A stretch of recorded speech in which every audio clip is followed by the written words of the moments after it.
नमस्कार मित्रांनो.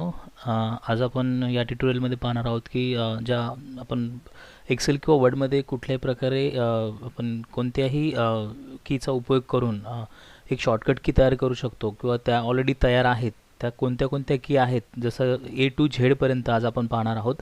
जसं की या सगळ्या कीज तुम्हाला कंट्रोल कीसोबत प्रेस करायच्या आहेत. कंट्रोल दाबून ठेवायचं आणि नंतर कुठलीही की तुम्ही समोर दिसते त्यापैकी एक की दाबायची आणि ती की दाबल्यानंतर तुम्हाला एक शॉर्टकट की भेटणार आहे. मोस्टली या सगळ्या की आपण आहे ना एक्सेल आणि वर्डमध्ये जास्त प्रमाणामध्ये यूज करतो आणि त्यांचा उपयोग त्यामध्ये जास्त होतो.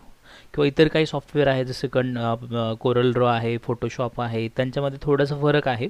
पण मोस्टली वर्ड आणि एक्सेल आणि पॉवर पॉईंटसाठी म्हणजे मायक्रोसॉफ्ट वर्डचे ते 2-3 प्रोडक्ट जे चालतात ऑफिससाठी, त्यामध्ये तुम्हाला या सगळ्यात महत्त्वाच्या की आहेत. ठीक आहे, आपण पाहूया एक एक करून की काय करते काम ते. सगळ्यात पहिलं आपण पाहूया कंट्रोलसोबत ए दाबल्यानंतर काय होतं. समजा वर्डमध्ये तुम्ही काय डेटा जर बनवला आहे, काय टायपिंग केलं आहे पॅरेग्राफ वगैरे, तर तो सगळा पॅरेग्राफ एकदम सोबत सिलेक्ट करत असेल तर तुम्ही काय करायचं, कुठेही कर्सर ठेवायचा आणि कंट्रोल ए दाबायचं. मग काय होईल, डेटा पूर्ण सगळा काय होईल, कॉपी होईल, सिलेक्ट होईल. कंट्रोल एचं एवढंच काम आहे. त्यानंतर कंट्रोल बी जर बघितलं आपण, तर कंट्रोल बीमध्ये आपल्याला एखादा पॅरेग्राफच्या वरती जर कुठले हेडिंग असेल तिला बोल्ड करायचं आहे, थोडंसं जाड करायचं असेल तर कंट्रोल बी करायचं. कंट्रोल बी केल्याच्या नंतर काय होणार, तुमचा जो हेडिंग आहे किंवा जो कुठलीही सेंटेन्स असेल किंवा एखादा वर्ड असेल तो काय होणार, बोल्डमध्ये होणार. त्यानंतर कंट्रोल सी पुढचा जो आहे ऑप्शन, मोस्टली ह्या सगळ्यांना माहिती असणार आहे कंट्रोल सी म्हणजे काय. तर आपण एक डेटा सिलेक्ट करायचा आणि कंट्रोल सी दाबायचं. कंट्रोल प्लस सी बटन दाबल्यानंतर तो डेटा कॉपी होतो. एकदम सिंपल आहे. त्यानंतर कंट्रोल डी म्हणजे काय, तर आपल्याला एखाद्या डेटाचा किंवा कुठल्या सेंटेन्सचा किंवा एखाद्या शब्दाचा जर आपल्याला फोंट चेंज करायचा आहे, म्हणजे भाषा जी आपण लिहितो त्याच्यामध्ये स्टाईल थोडीशी चेंज होते. कुठल्या प्रकारचं अक्षर स्टायलिश असेल, नॉर्मल असेल, तसे फोंट आपण कंट्रोल डीने सिलेक्ट करू शकतो, चेंज होतात. त्यानंतर कंट्रोल ई केल्यानंतर डेटा सिलेक्ट करून कंट्रोल ई प्रेस केला तर तुम्ही त्या डेटाची अलाइनमेंट होते, म्हणजे जसं लेफ्टला, राईटला आणि सेंटरला. तर कंट्रोल ई केल्यानंतर ती सेंटर अलाइनमेंट होते. त्यानंतर पुढचा जो आहे शॉर्टकट की तो आहे कंट्रोल एफ. आता डेटामध्ये खूप डेटा असेल, 2-4 पॅरेग्राफ असतील किंवा 8-10 पानं असतील, तर किंवा कुठल्याही प्रकारचं दुसरे डॉक्युमेंट असेल, समजा इवन PDF जरी असेल, PDF मध्ये तुम्ही कंट्रोल एफ प्रेस केलं तर तुम्हाला एक विंडो ओपन होते. त्याच्यामध्ये तुम्ही फाइंड म्हणजे शोधण्यासाठी, कुठलाही शब्द शोधण्यासाठी, काही की फ्रेज असेल ती शोधण्यासाठी तुम्हाला कंट्रोल एफचा उपयोग होतो. त्यानंतर कंट्रोल जी केल्यानंतर ना आता आपण कुठल्याही एखाद्या पेजवरती किंवा कुठल्या एखाद्या पॅरेग्राफवरती जाऊ शकतो. म्हणजे एका ठिकाणाहून दुसऱ्या ठिकाणी जाण्यासाठी कंट्रोल जीचा उपयोग केला जातो. ठीक आहे. कंट्रोल एच जर केलं आपण तर आपल्या डेटामध्ये आपल्याला एखादा वर्ड जर शोधायचा असेल आणि तो शोधून आपल्याला त्याच्या ठिकाणी, समजा काही ठिकाणी THE द असं खूप वेळा आलं असेल मिस्टेकली, तर तुम्हाला द काढायचं आहे, THE द काढायचं आहे आणि तिकडे दुसरा कुठला तरी शब्द टाकायचा आहे. तर त्या ठिकाणी तुम्ही काय करणार, कंट्रोल एच करणार आणि फाइंड अँड रिप्लेसमध्ये काय करणार, फाइंडमध्ये THE दला टाईप करणार आणि रिप्लेसमध्ये तुम्हाला कोणता शब्द त्याच्या बदल्यात पाहिजे.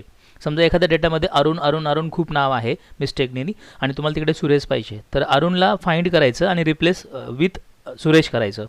किती 100 असू द्या, 1000 असू द्या, किती डेटा असेल तो ॲटोमॅटिकली काय होणार, रिप्लेस होणार. त्यानंतर कंट्रोल आय हा एक फोंटचा स्टाईल आहे. जसं आपण तिरकस लिहितो ना इंग्लिशमध्ये, त्याला इटॅलिक बोलतो आपण, इटॅलिक. तर तो इफेक्ट तुम्हाला द्यायचा असेल तर डेटा सिलेक्ट करून तुम्ही कंट्रोल आय प्रेस केलं ना तर तुम्हाला काय होईल, तो डेटा इटॅलिक स्टाईलमध्ये मिळेल. त्यानंतर कंट्रोल जे. आता कंट्रोल जे म्हणजे काय, हा एक अलाइनमेंटचा प्रकार आहे. म्हणजे जसं तुमचा डेटा इकडे तिकडे टाईप झाला आहे, स्पेसेस वगैरे जास्त कमी आहेत, तर तुम्ही डेटा सिलेक्ट करून काय करायचं, कंट्रोल जे करायचं. तुमचा डेटा काय होईल, जस्टिफाय होईल, एका पॅरेग्राफमध्ये तो मर्ज होईल. त्यानंतर कंट्रोल के म्हणजे काय, तर एखाद्या डेटामध्ये तुम्हाला एखादी लिंक जर टाकायची आहे, तुमची वेबसाईटची लिंक असेल म्हणा, ईमेल IDची लिंक असेल, कुठल्याही प्रकारची हायपर लिंक असेल, अशी लिंक की ज्यावर क्लिक केल्यानंतर डायरेक्ट दुसरं एक पेज ओपन होतं, डायरेक्ट त्या लिंकवरती आपण जातो, त्याला आपण हायपर लिंक बनतो. ते इन्सर्ट करायचं असेल, तुम्हाला टाकायचं असेल तर कंट्रोल की करायचा. त्यानंतर कंट्रोल प्लस L जर केलं तर आपल्या डेटाची अलाइनमेंट काय होते, लेफ्ट होते. अलाइनमेंट काय होते, लेफ्ट होते. जसं आता आपण मागाशी बघितलं काय, सेंट्रल अलाइनमेंट असेल तर ई करायचं, कंट्रोल ई. कंट्रोल L केलं तर लेफ्टला होणार, कंट्रोल R केलं ना तर राईटला जाणार. ठीक आहे. तर कंट्रोल L म्हणजे काय, तर लेफ्ट अलाइनमेंट आहे. त्यानंतर कंट्रोल N जर केलं आपण तर कुठल्याही डॉक्युमेंटमध्ये तुम्ही असा, जिथं वर्ड असेल किंवा पॉवर पॉईंट असेल म्हणा किंवा एक्सेल असेल, तर कंट्रोल N केलं ना तर एक नवीन पेज तयार होतं जे अनटायटल असतं, त्याला तुम्हाला नाव द्यावं लागतं. असं एक पटकन शॉर्टकट कीने आपण नवीन पेज तयार करू शकतो. त्यानंतर आहे तुमचं पुढे कंट्रोल ओ. कंट्रोल ओ जर केलं तुम्ही डॉक्युमेंट चालू असताना, टाईप करत असताना, एक्सेल असेल, वर्ड असेल, तर कंट्रोल ओ केल्यानंतर तुमचं एक्झिस्टिंग पेज, म्हणजे तुम्ही ऑलरेडी जे दुसरं कुठलं जर पेज तयार केलं असेल ज्याच्यामध्ये डेटा आहे तुमचा, तर एक नवीन पेज म्हणजे जुनं पेज तुमचं एक्झिस्टिंग ओपन करण्यासाठी कंट्रोल ओ करायचं. कंट्रोल ओ केल्यानंतर तुम्हाला काय होईल, तुमचं जुनं पेज पाहायला मिळेल.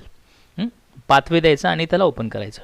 कंट्रोल पी तर मोस्टली एकदम इझीच आहे, सगळ्यांना माहिती आहे. कंट्रोल पी केल्यानंतर काय होतं, कुठल्याही प्रकारचं डॉक्युमेंट प्रिंटसाठी जातं. मग आपल्याकडे प्रिंटर असेल तर आपण तो प्रिंटर सिलेक्ट करून प्रिंट देऊ शकतो, किंवा आपण त्याला PDF मध्ये कन्वर्ट करू शकतो, कुठल्याही प्रकारच्या एक्सेलमधून किंवा वर्डमधून सुद्धा. त्यानंतर पुढे आहे कंट्रोल क्यू. आता कंट्रोल क्यू केल्यानंतर काय होतं, तुमचा जो पॅराग्राफ आहे एखादा तयार केलेला, तो क्लिअर होतो, म्हणजे त्याला स्पेस भेटतो आणि तो एक मर्ज होऊन क्लिअर होऊन जातो. त्यानंतर कंट्रोल आय, जसं आपण कंट्रोल एल बघितलं, लेफ्ट अलाइनमेंट, तुमचा डेटा लेफ्ट साईडला जाणार, आणि आर दाबल्यानंतर कंट्रोल आर राईट साईडला जाणार. कंट्रोल एस पण सोपंच आहे, सगळ्यांना माहिती आहे, तरी सांगतो. कंट्रोल एस म्हणजे काय, तर कुठल्याही प्रकारचं डॉक्युमेंट सेव्ह करण्यासाठी. मग त्याच्यात दोन ऑप्शन असतात, डायरेक्ट सेव्ह करायचे ॲज इट आहे त्याच फॉर्मॅटमध्ये, किंवा सेव्ह ॲज. आता एक्सेलमध्ये तुम्ही काम करताय कुठल्याही प्रकारचं आणि फक्त तुम्ही कंट्रोल एस केलं ना, तर तुम्हाला दोन ऑप्शन देईल, एक सेव्ह आणि सेव्ह ॲज होईल. तर सेव्ह केल्यानंतर फक्त एक्सेलमध्ये सेव्ह होईल, आणि सेव्ह ॲज केल्यानंतर तुम्हाला भरपूर पुढे ऑप्शन मिळतील. PDF मध्ये सेव्ह करायचं आहे, JPG मध्ये सेव्ह करायचं आहे, किंवा अजून दुसऱ्या कुठल्या फॉर्मॅटमध्ये PNG मध्ये सेव्ह करायचं आहे, ते तुम्हाला सेव्ह ॲज केल्यानंतर होतं. त्यानंतर कंट्रोल प्लस टी दाबल्यानंतर आपला जो पॅराग्राफ आहे, जे इंडेंट आपण तयार केलेलं आहे, ते हँगिंग होतं, म्हणजे असं अस्तव्यस्त असेल तर ते एका ठिकाणी मर्ज होतं. त्यानंतर कंट्रोल यू प्रेस केल्यानंतर काय होतं, तर आपल्या जे लाईन आपण टाईप केली आहे किंवा जो पॅराग्राफ आपण टाईप केलेला आहे, त्या टाईप केलेल्या पॅराग्राफला म्हणा किंवा कुठल्याही प्रकारच्या डेटाला म्हणा आपण अंडरलाईन देऊ शकतो. Control I plus control U दाबल्यानंतर अंडरलाईन पण होणार, आणि कंट्रोल आय दाबल्यानंतर इटॅलिकमध्ये पण होणार. दोन्ही सोबत तुम्ही कंट्रोल बी, 3 इफेक्ट तुम्ही सोबत देऊ शकता. कंट्रोल ए आय, कंट्रोल बी आणि कंट्रोल यू. यू ने काय होईल, अंडरलाईन होईल, बी ने काय होईल, बोल्ड होईल, आणि आय ने काय होईल, इटॅलिक तिरकस असे फोंट तयार होतील. कंट्रोल व्ही, जसं आपण कंट्रोल सी करून कॉपी करतो डेटा आणि दुसरीकडे तुम्हाला तो पेस्ट करायचा, तर तुम्हाला कंट्रोल व्ही पेस्ट करावा लागेल. त्यानंतर कंट्रोल डब्ल्यू जर आपण प्रेस केलात तर काय होईल, तुमची जी ओपन विंडो आहे, जे तुम्ही काम केलं आहे, ती क्लोज होणार. जर डेटा काही नसेल त्याच्यामध्ये डायरेक्ट क्लोज होईल, आणि जर तुम्ही काही काम केलं असेल तर ते तुम्हाला सेव्ह करण्यासाठी विचारेल. त्यानंतर कंट्रोल एक्स म्हणजे काय, तर कुठल्याही डेटाला आपण तिकडनं कट करून दुसरीकडे पेस्ट करतो. त्यासाठी कंट्रोल एक्स करायचं, आणि परत पेस्ट करायचं असेल तर कंट्रोल व्ही करायचं. म्हणजे कंट्रोल एक्स आणि कंट्रोल व्ही केल्यानंतर पेस्ट होणार, कट होऊन, आणि कंट्रोल सी केलं तर कॉपी, तिकडे पण डेटा राहणार आणि दुसऱ्याकडे पण डेटा जाणार, म्हणजे दोन्ही ठिकाणी कॉपी करण्यासाठी. आणि जर आपल्याला एकीकडून डेटा उचलून दुसरीकडे टाकायचं आहे तर control x plus control V करायचं. ठीक आहे. त्यानंतर कंट्रोल वाय, जसं आपण काही ठिकाणी बघतो कंट्रोल झेड केल्यानंतर अंडू होतं, कंट्रोल झेड केल्यानंतर, तसं कंट्रोल वाय केल्यानंतर रिडू होतं. म्हणजे एखादी चूक आपल्याला झाली आणि आपण काय केलं, कंट्रोल झेड केलं, कंट्रोल झेड केल्यानंतर काय होती, ती चूक पुन्हा सुधारते. पण आपल्याला जर ती चूक नको असेल, म्हणजे आपल्याला वाटते की चुकीचं नाही आहे, बरोबर होतं, तर कंट्रोल वाय करा, ते पुन्हा आपल्या जागेवर जसं आहे तसं डेटा येईल तुमचा. हे कंट्रोल झेड काय करतं काम, ॲक्च्युली याच्यामध्ये कंट्रोल झेड नाही आलं वाटतं, पण कंट्रोल झेडचं काय काम आहे, तर चुकून काही टाईप झालं किंवा तुम्हाला वाटलं की असं नको होतं, कंट्रोल झेड म्हणजे मागचं एक स्टेप मागे जातं, परत एकदा कंट्रोल झेड केलं तर आणखी 2 स्टेप मागे जाणार. जेवढ्या तुम्ही सेव्ह करण्याच्या आधी जेवढ्या स्टेप केल्या होत्या चुकीच्या, त्या तुम्हाला परत पाहायच्या असतील तर कंट्रोल झेड करायचं. ठीक आहे. याच्यापेक्षा आणखी काही व्यतिरिक्त बरेच काही शॉर्टकट की आहेत, जसं कंट्रोल शिफ्ट दाबल्यानंतर कंट्रोल शिफ्टसोबत आपण दुसरे काही करू शकतो.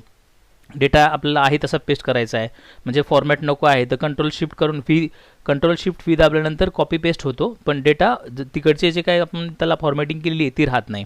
असे भरपूर काही शॉर्टकट्स आहेत. हा छोटासाच व्हिडिओ आहे, तर तो नेक्स्ट व्हिडिओमध्ये मी तुम्हाला आणखीन काही शॉर्टकट्स बनवून सविस्तर सांगेल. ठीक आहे मित्रांनो, तुम्हाला थोडा आवडला असेल हा व्हिडिओ तर नक्कीच लाईक करा किंवा सबस्क्राईब करा.